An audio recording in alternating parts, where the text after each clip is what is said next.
So, itong lugar na to, ito ang aming bahay nung maliliit pa kami.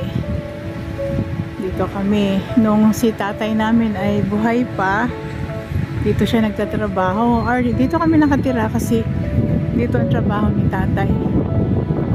So, sa pier, ito ang pier. So, imagine niyo guys, ito yung bahay namin.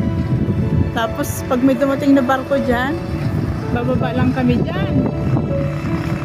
Dito. Dati may ano kami dito, may hagdan na simentado. Bababa dun sa kalsada. Tapos, pag dumating na yung barko, lakad lang sa tatay. Papunta sa pier. So, ang distance ng pier ay mula dito sa bahay. Ang ganda na guys, oh. Pero wala nang bahay dito kasi kinuha na to ng may-ari ng lupa. Dati rights lang. Okay guys, tingnan yung kapaligiran dito. Ito yung pier namin. So, letter T na siya. Yan, letter T. Dati yan, isang diretso lang.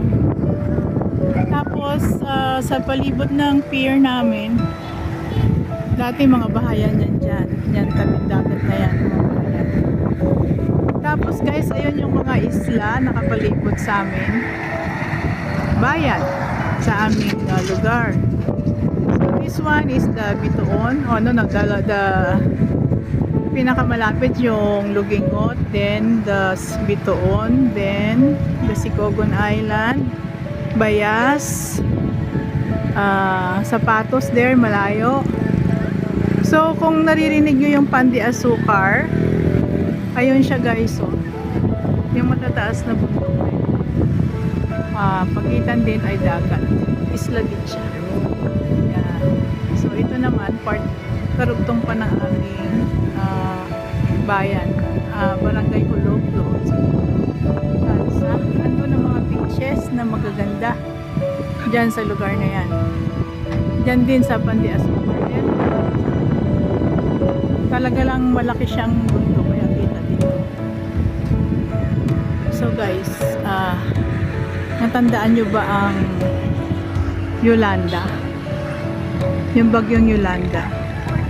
Yung may barko ng Napocor na sumadsad dito sa kalsada. Imagine nyo guys, ayun yung station niya, yung mga poste niya. Yung nag-hold sa barko. Yun. Nakawala yung kadena na putol. Tapos yung barko sumadsad dito.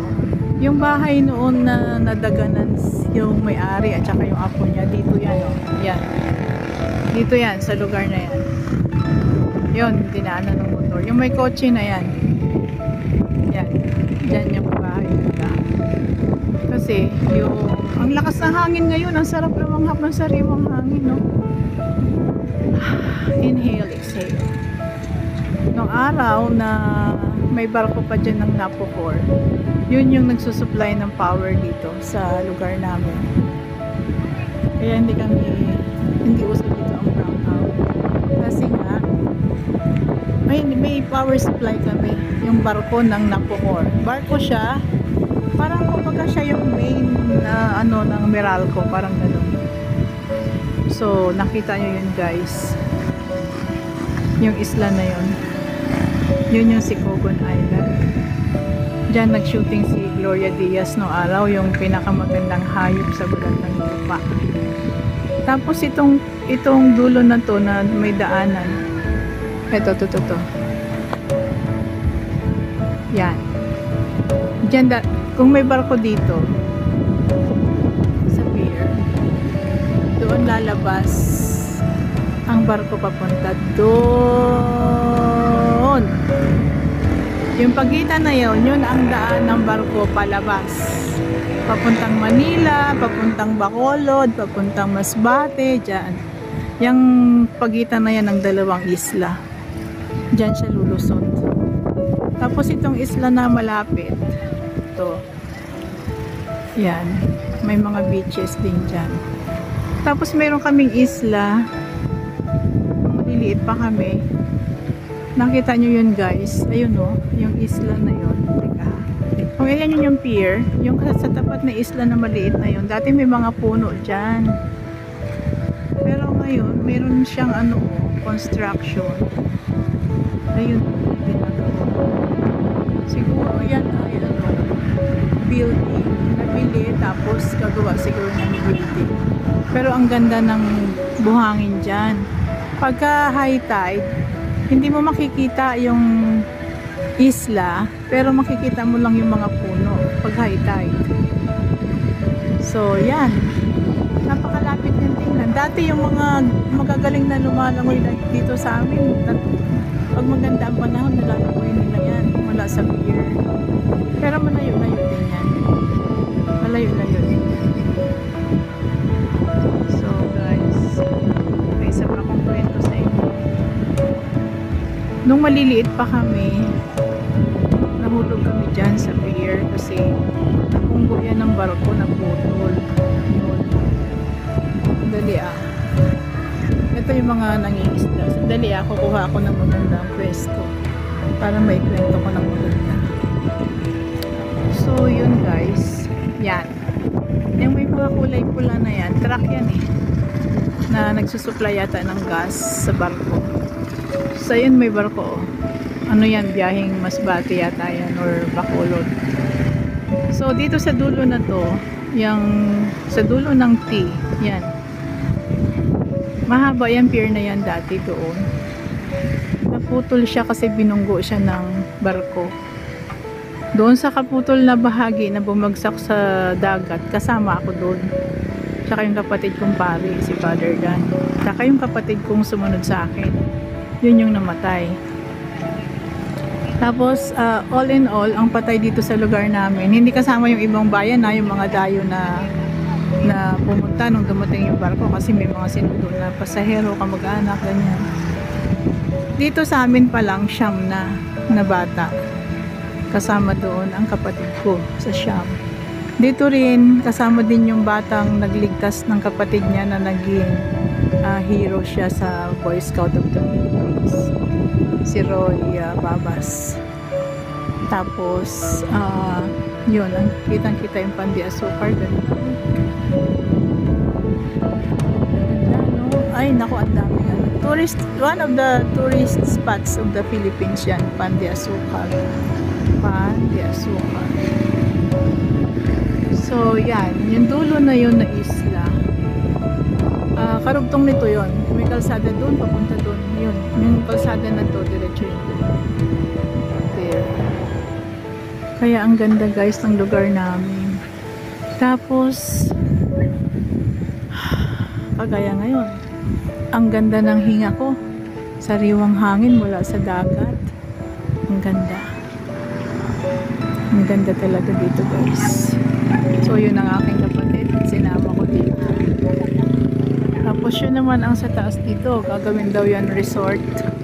Yan o. So pag tumama ako sa loto, bibilin ko to. Dito ako titira. Tapos papagawa ko dyan ng malaking bahay na overlooking dito. O diba guys, ang ganda. Masarap sa kalusugan to. Maganda sa kalusugan yung hangin. So nung nag-reunion ang Batang Pier, isa ako sa coordinator, isa ako sa organizer pala. Dito yan nagsimula ang kwento sa Batang Pier na to. Nung panahon na ito ay mga bahayan pa, yung seawall na yan. Nung panahon na mga bahayan pa yan dyan, maraming bata na naging seaman hanggang sa yumaman, mga umasenso sa buhay. Dati nag-extra sila dito pag may barko dito sa pier, nagkakarga ng mga kargamento. Ngayon, ang yayaman na nila.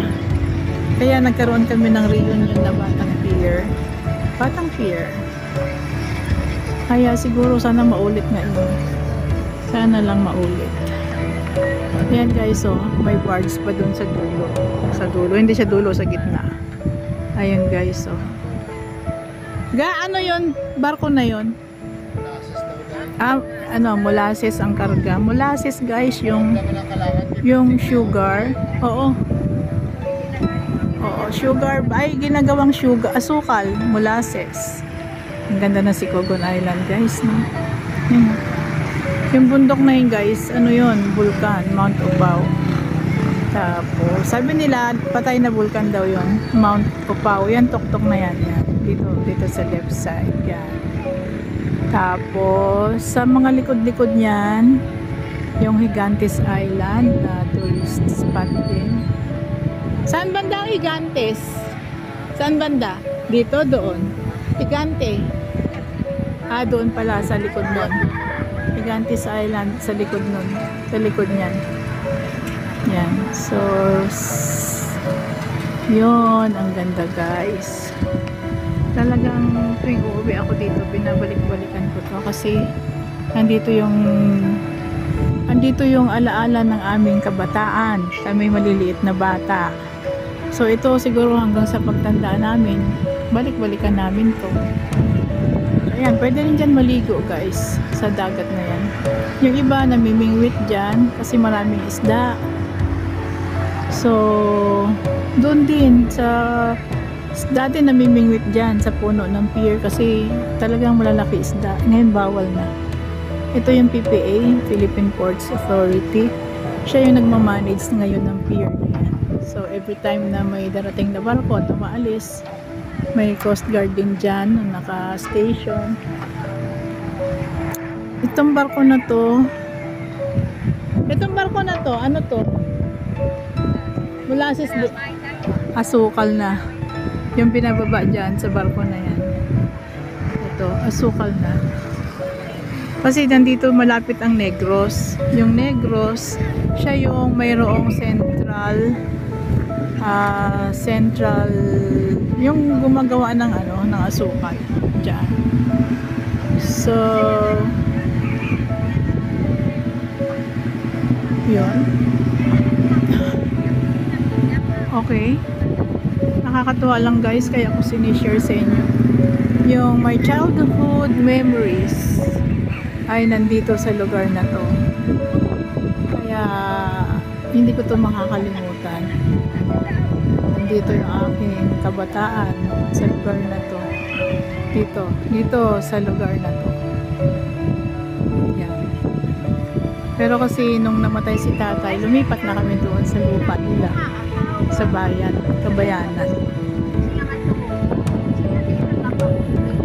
So yan guys, so yung na yan, yung seawall, maraming dyan nagpapahangin tuwing umaga kasi maganda nga sa baga ang hangin na to, may negative ion. Okay guys, thank you sa panunood. Sana na-inspire po kayo sa aking vlog. Thank you very much. Thank you very much. Thank you. This is the place where my childhood started. Okay. Thank you guys. Thank you for watching. Shout out Mabel Tama, Lola Lisa, Tatay Charity, Mabelians, vloggers, VIPs and Vloggers World, Rockstar, CBL, Jen Marie's Baby. Tara kayo dito, ang ganda ng lugar na to, grabe. May jet pa. There. Nasaan?